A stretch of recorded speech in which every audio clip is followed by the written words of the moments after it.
أعوذ بالله من الشيطان الرجيم.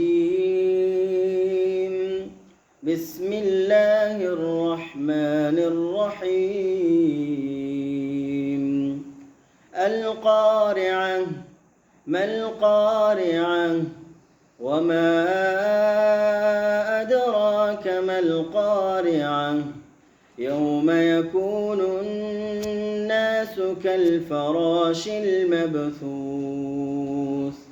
وتكون الجبال كالعهن المنفوش فأما من ثقلت موازينه فهو في عيشة راضية وأما من خفت موازينه فأمه هاوية وما أدراك ما هي نار حامية.